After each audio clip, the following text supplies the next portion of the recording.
ঠিক না? আল্লাহ তাকে করবো না। সবাইকে সালাম জানাই আমি আমার বক্তব্য শেষ করছি। খুদা হাফেজ।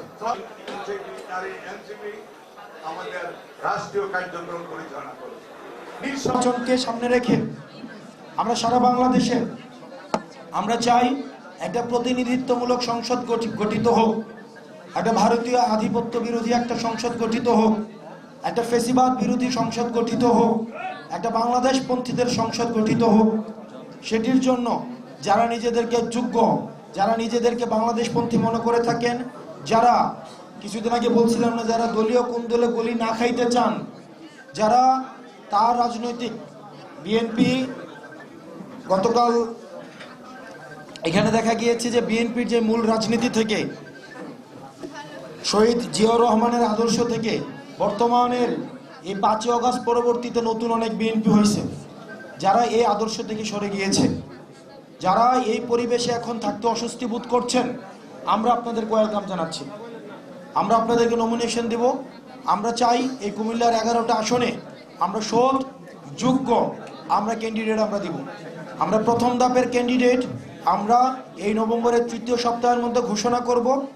এই ক্যান্ডিডেট দেওয়ার মধ্য দিয়ে আমরা এই সাংগঠনিক কার্যক্রম এবং আগামী সংসদ নির্বাচনে আমাদের যারা বাংলাদেশপন্থী আছে, সাম্প্রদায়িক সম্প্রীতিতে যারা বিশ্বাস করে, যারা ভারতীয় আধিপত্য বিরোধিতায় যারা বিশ্বাস করে এবং যারা এই অভ্যুত্থানে বিশ্বাস করে, যারা সংস্কারে বিশ্বাস করে, যারা হচ্ছে এই বাংলাদেশ যে জন আকাঙ্ক্ষার কারণে এই বিপ্লবটি হয়েছে সেটিতে বিশ্বাস করে, তাদেরকে নিয়ে আগামী সংসদ গঠিত হবে।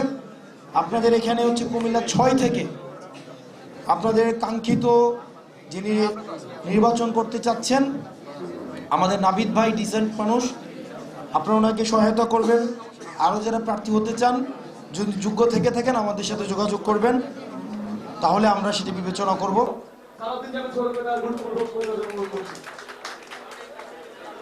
উপস্থিত জাতীয় নেতৃবৃন্দ, আমার প্রিয় কুমিল্লার সর্বস্তরের নেতৃবৃন্দ, যে ভাই 11 তারিখের দিকে আমাদের উপর হামলা হইতে পারে, তো আমরা মোটামুটি প্রস্তুতি রাখতেছি, যদি হামলা হইলে আমরা প্রতিরোধ করতে পারি।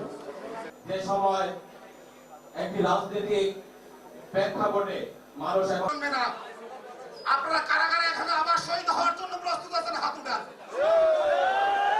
খবর রাখবে, তাদের পাশে থাকবে, তাদের আশায় নিরাশায় সেই দায়িত্ব পালন করবে। আমাদের এখানে অনেকগুলো ব্লক আছে, বলেছি এখানে অনেকের বিভেদ, অনেকের মনের আক্ষেপ। ন্যায্য অধিকার এবং অধিকার আদায়ের জন্য আমরা কাজ করে যাব।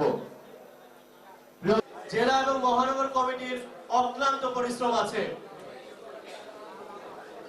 মানুষের সততা এবং দক্ষতা এবং যোগ্য নেতৃত্বকে সামনে তুলে নিয়ে আসছে। সকলের কাছে ফিরিয়ে দেওয়ার জন্য রাজপথে লড়াই করব। আমরা ন্যায় এবং উন্নয়নের 15 থেকে 20 মিনিটের মধ্যে শেষ করে দেওয়ার চেষ্টা করব।